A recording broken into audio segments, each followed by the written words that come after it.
Sembari menyetir, saya mengingat firman Tuhan yang saya baca pagi ini dari Matius 10 ayat 34 sampai dengan 36.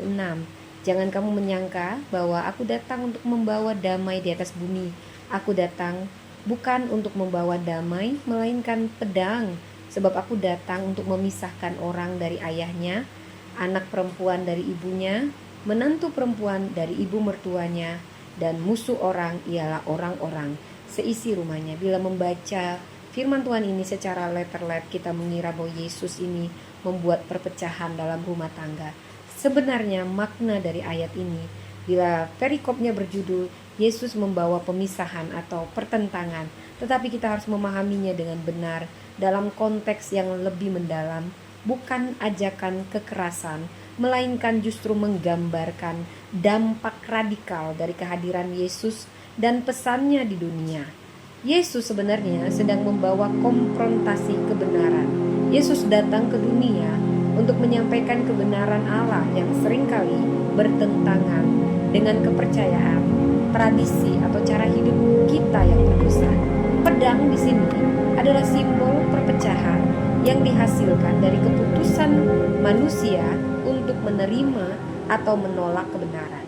Yang kedua, setelah saya meneliti, firman Tuhan ini bermakna pilihan yang menuntut loyalitas penuh, totalitas. Yesus menuntut keputusan yang tegas dan total dari kita semua. Apakah kita mau mengikuti Dia atau tidak? Kesetiaan kita pada Yesus yang akan mungkin menimbulkan konflik bahkan dengan orang-orang terdekat kita, yaitu keluarga kita, jika mereka tidak sejalan dalam iman dengan kita. Dan yang ketiga, ayat ini memberi kita makna bahwa perpecahan sebenarnya bukan tujuan, tetapi akibat dari kita membuat keputusan mengikut Yesus.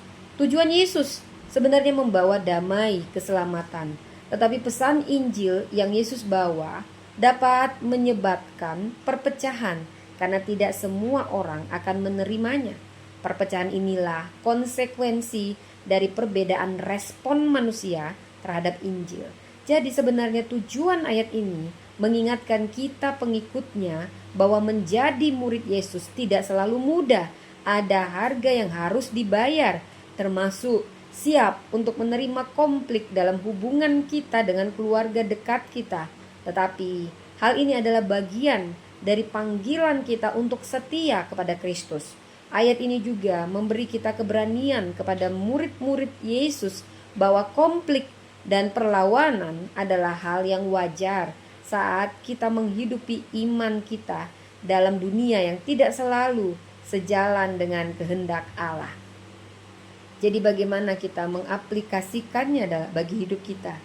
Kita diundang untuk memprioritaskan kesetiaan kepada Yesus di atas segalanya, termasuk hubungan manusiawi.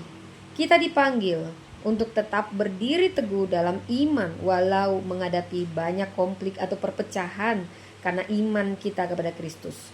Melalui pengorbanan dan kesetiaan, Yesus memberikan jaminan bahwa damai sejahtera sejati hanya ditemukan dalam hubungan kita dengan Kristus. Jadi ayat ini mengajarkan pentingnya memiliki komitmen dan keberanian dalam mengikuti Yesus meskipun ada tantangan atau perlawanan. Ada kutipan Kristen yang terkenal yang terkait dan relevan dengan Matius 10 ayat 34-36 ini.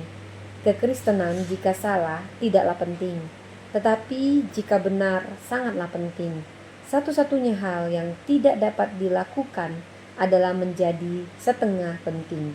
Kutipan ini menekankan pentingnya memilih dan berkomitmen sepenuhnya kepada Kristus meskipun ada konsekuensi besar. Ini ditulis oleh C.S. Lewis. Dan juga kata-kata yang sangat menyentuh saya. Ketika Kristus memanggil seseorang, Ia mengundangnya untuk datang dan mati. Ini ditulis oleh Dietrich Bonhoeffer, teolog dan martir Jerman.